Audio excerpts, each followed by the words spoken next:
नमस्कार, आप देख रहे हैं द इंडिया टॉप। मैं हूं आदेशपुरी। बीएसएससी इंटर स्तरीय परीक्षा में लेट लतीफी के कारण छात्रों का आज धरना प्रदर्शन हुआ। गजनी बाग में चिराग पासवान भी शामिल हुए, पालीगंज के विधायक संदीप सौरभ भी शामिल हुए और काफ़ी संख्या में बिहार के विभिन्न जिलों से आए कैंडिडेट भी इस धरना प्रदर्शन में शामिल हुए। उनका साफ कहना है कि उनका काउंसलिंग जल्द से जल्द कराया जाए और इस एग्जाम को खत्म किया जाए।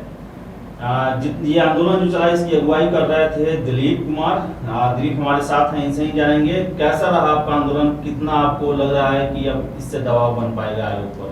देखिए, आंदोलन तो काफ़ी सफल रहा, काफ़ी असरदार भी रहा, क्योंकि जो हमारा मकसद था आज के इस आंदोलन का कि इस मुद्दे को हम नेशनल स्तर पे ले जाए और नेशनल जो टीवी चैनल हैं उन पे ये मुद्दा उठे और सभी पॉलिटिकल पार्टियों नेताओं को ये मुद्दा कम से कम पता चले और इस मुद्दे पे वो बोलने के लिए मजबूर हो जाए। तो इस अनुसार और इस उद्देश्य से जो आंदोलन था वो आज सफल रहा।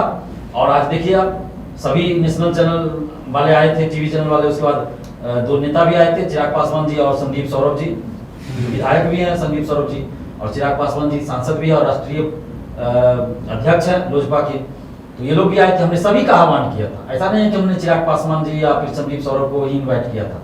हमने अपने सोशल साइट्स के माध्यम से और मैसेज के माध्यम से बिहार के तमाम बुद्धिजीवियों, नेताओं, विधायकों, मंत्रियों, मैंने सभी लोगों को, सत्ता पक्ष विपक्ष सभी लोगों का आह्वान किया था कि आप इस आंदोलन का समर्थन कीजिए और सरकार के सामने इस बात को उठाइए, दबाव बनाइए मीडिया के माध्यम से और सरकार से भी बात कीजिए कि इस मुद्दे का जल्दी समाधान हो और जो 7 साल से बहाली पूरी नहीं हो रही है उस बहाली को जल्द पूरा कीजिए।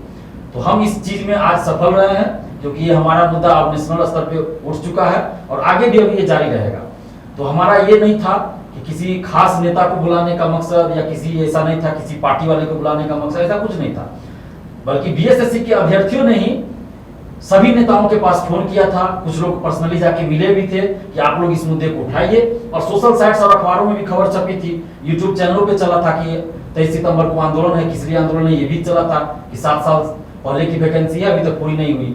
तो मुद्दा आप सभी को पता चल गया। तो जिनको हुआ वो आए धरना स्थल पे, जो लोग नहीं आए, जो नेता नहीं आए, वो भी आत्ममंथन करे कि वो क्यों नहीं आए, कम से कम प्रेस कॉन्फ्रेंस करके वो लोग इस मुद्दे को उठाएं। क्योंकि हमने किसी पर्सनली किसी को नहीं ये कहा था कि आप ही आइए या वो नहीं आएंगे।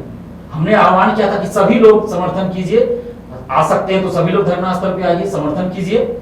लेकिन जिनको हुआ आए, कुछ लोग आना चाह रहे थे, लेकिन तब तक हम लोग का समय समाप्त हो चुका था। जो जिला प्रशासन से अनुमति मिला था गर्दनी बाग थाना से, तो वो समय समाप्त हो चुका था। उसके बाद बहुत सारे नेताओं ने हमें फोन भी किया था कि हम लोग आना चाहते हैं, लेकिन तब तक समय समाप्त हो चुका था।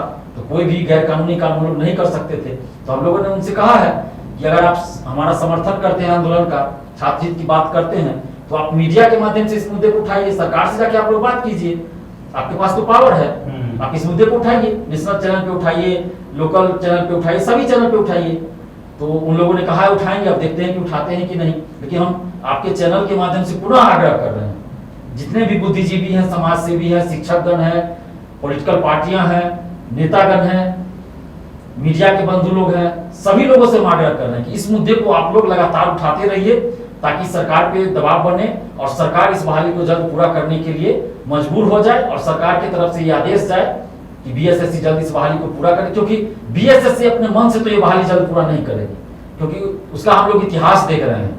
तो अपने मन से ये बहाली पूरी नहीं करेगी, तो इसके लिए आंदोलन और सरकार का आदेश जरूरी है। तो इसलिए एक चीज मैं जानना चाहता हूँ, अभी तक जितना भी बीएसएससी से रिलेटेड मामला हुआ, तो आप लोग आयोग के ऑफिस में जाके धरना प्रदर्शन किए। दरोगा का था तो आप पटना कॉलेज से आते थे, जेपी गोलंबर तक रोक लिया जाता था, लेकिन ये इस बार गर्दनी बाग में किया गया, कारण क्या रहा है इसका? देखिए, ऐसा मैंने कई बार आंदोलन किया है और मेरी जिंदगी का भी ये पहला आंदोलन था जो मैंने किसी धरना स्थल पे किया है, गर्दनी बाग में किया है। तो मुझे भी थोड़ा सा ये लग रहा था कि कैसे होगा नहीं होगा, लेकिन छात्रों का इतना हुजूम उमड़ पड़ा और इतना साथ रहा कि आंदोलन सफल रहा। तो बहुत अच्छा लगा कि छात्र भी संयमित रहे, अनुशासन में रहे और किसी तरह का कोई अनुशासनहीनता वाली बात नहीं हुई।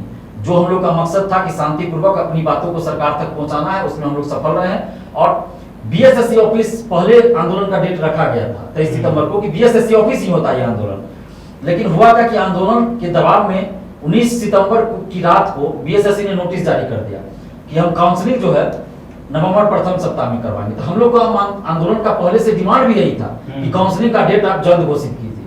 तो उस डिमांड को तो बीएसएससी ने 19 सितंबर को ही पूरा कर दिया आंदोलन के दबाव में। तो 19 सितंबर को ही हमारा आंदोलन सफल हो चुका था, यानी कि आंदोलन से पहले। ऐसा भी बहुत कम आप देखिएगा कि कोई आंदोलन हुआ और उससे पहले ही वो आंदोलन सफल हो जाए। तो ये सिर्फ इसलिए हुआ कि बिहार के छात्र अब एकजुट हो रहे हैं, और कहीं ना कहीं छात्रों का ही दबाव था, छात्रों की एकजुटता का ये परिणाम था कि आंदोलन से पहले ही आंदोलन के डिमांड को बीएसएससी ने पूरा कर लिया। लेकिन नवंबर प्रथम सप्ताह जो दिया गया तो उसमें पूरा हो जाए, नवंबर प्रथम सप्ताह में सही में काउंसलिंग शुरू हो जाए, इस पे संदेह हो रहा है बीएसएससी की कार्यशैली को देखकर, क्योंकि नवंबर प्रथम सप्ताह में दीपावली, छठ ये सब है। तो इसलिए हम लोग चाह रहे थे कि आंदोलन हो, ताकि आयोग पे, सरकार पे प्रेशर बने कि नवंबर से आगे नहीं जानी चाहिए, प्रथम सप्ताह से आगे काउंसलिंग का डेट नहीं जाना चाहिए किसी भी हाल में, नहीं तो हम लोग फिर बहुत बड़ा आंदोलन और किससे ज्यादा कर सकते हैं। क्योंकि देखिए हमारे आंदोलन में दिनों दिन और भीड़ ज्यादा बढ़ती जा रही है, क्योंकि छात्र धीरे धीरे और एकजुट हो रहे हैं। और इसके साथ ही मुद्दा जुड़ गया कि रैंक लिस्ट जारी हो। जो लोग परीक्षार्थी 50,000 से ज्यादा जो इंतजार कर रहे हैं काउंसलिंग का, तो उनका रैंक लिस्ट जारी कर दिया जाए, ताकि फर्जीवाड़ा कम हो सके। फर्जीवाड़ा तो इसे भी किया जा रहा है, लेकिन रैंक लिस्ट जारी हो जाएगा तो कम से कम इतना तो पता रहेगा ना कि इनका रैंक क्या है, नहीं है। और जो 1218 अभ्यर्थियों का नया जो ये जिन निकाला है, जिन है फर्जीवाड़ा का, तो उसमें कितने ओरिजिनल स्टूडेंट्स है, सही है, और कितने फर्जी हैं, तो उस पर एक निष्पक्ष जांच हो और रैंक लिस्ट जारी करे। फर्जी अभ्यर्थी जो बहुत सारे हैं 2016 में या अन्य जो हैं, तो उन लोगों को बाहर किया जाए और ये बहाली जल्द पूरी हो।